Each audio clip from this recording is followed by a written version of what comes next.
It's beer time, and today we have a bit of a tongue twister. And I do apologise to the Austrians because it's an Austrian beer.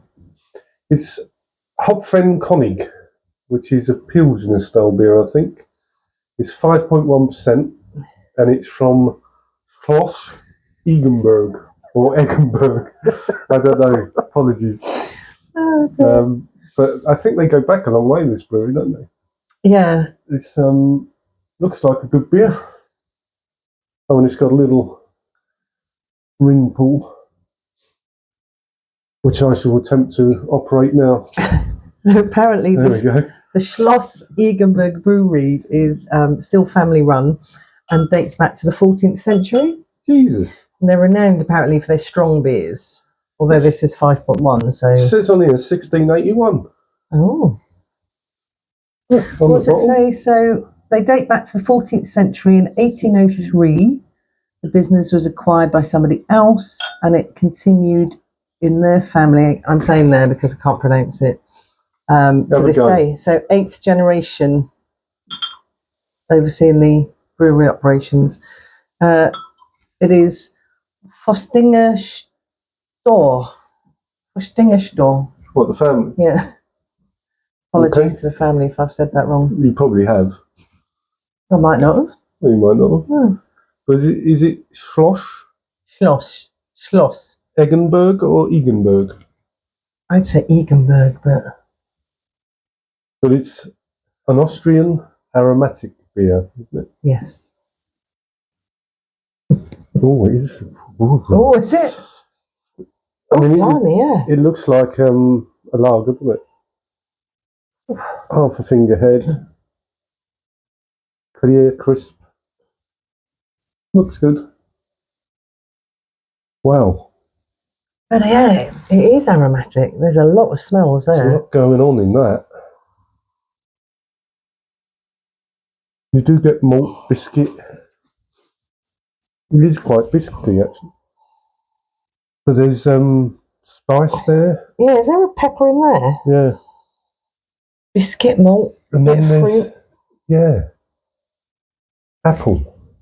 Might be apple, yeah. Smells like Definitely apples. some kind of spice. Mm. That is a lot going on the nose. Hopfenkonig. Konig. Hopfenkonig, it's easy. Apparently that means king of hops. King of hops, yeah. Mm. I think it uses the SARS hops, I think. Wow. But it's like a real sweet apple smell. Yeah. But there's quite a few different smells in there, isn't there? Well, let's go in, shall we? Right. Cheers. Cheers. Cheers, everyone. Slonjiva? Slonjiva? What's that mean? Cheers in Austrian? or Prost? Prost, more likely, because it's German, isn't it? Austrian, I think.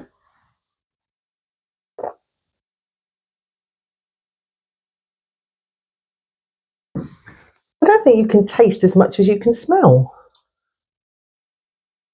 But it actually tastes like it smells, if you know what I mean. It really does, to me, taste like it smells. I get the biscuit malt. I even get the spice. But there's a lemon zest there as well. Yeah, more than apple. Yeah, I'm not getting the apple taste, but I was just getting it on the nose. Well, I think it's apple. It's a decent maybe it's pear. lager, though, isn't it? Decent pilsner. It's quite dry. Quite crisp, refreshing. Quite zesty. Yeah. It's got that zing to it. Zing. Mm. Not bad. But saying that, I mean, it's really quite complex, isn't it? Mm. The amount of flavours, and it's dry, it's crisp. But I don't think I'd want a second. Why? Because I think it would just get too much. You know what I mean? No. You don't. So you'd have another one. I think, yeah. I think the taste isn't as complex as the smell. And actually, it's quite well rounded. It's well balanced. Yeah, I think it is. But for me, I think there's a bit too much going on. You like simple, don't you? I think that's not bad, well-rounded, balanced Pils lager. Not the best, but it's decent. I think it's also brewed to the purity law, isn't it? I don't know. Yeah. It's pretty good. But I think it's just a one-off for me. I wouldn't like have 2 or 3 of these on the trot. I would. There we go then. Well, let's score it then. Okay. I'm going to go 4.3. I think that's not a bad beer. It's good. It's like I say, it's refreshing. It's crisp. It's got depth of flavour. It's quite zesty. So I'm going to give it straight 4 out of 5. Not a bad score. No, it's a good beer. It's definitely a quality beer. It's just too much going on for me to Too complex for your taste. to have more than one. But I would occasionally go back and have another one because it's quite nice. It's quite satisfying. Yeah, it's quite satisfying. What's wrong with that? So, as a Pilsner beer, I think there's a little bit too much going on, but it's got the clean, the crispness, and the I like the flavour fact that it's got a lot going on because I think they've balanced it well. Yeah, it's definitely a quality beer. You can taste that.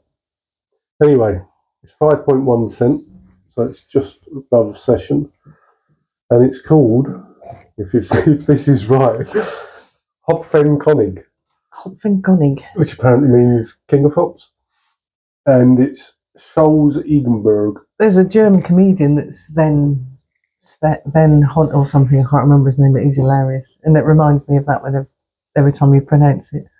You know the comedian I mean? Yeah. He's so funny. Well, every time I say Hopfenkonig, Konig. Anyway. If you see it, I think it's worth a try. Oh, definitely, yeah. And I'd be interested to know what other people think. Take a screenshot. Yeah. And go get yourself one, and if you do, then leave a comment and let us know what you thought and what you'd score it. And do you agree with Lou or do you agree with Rob? Yeah. Welsh or Cockney? Right, we've got a session IPA coming up, which I can't find the actual. 4.2%. It's a pint can, 568ml, and it's from Austrian Brewery, and it's called Shangri-La Session IPA. That's a big bad can. It's a big bad can. So that's what's coming up. Until then, cheers everyone. Cheers.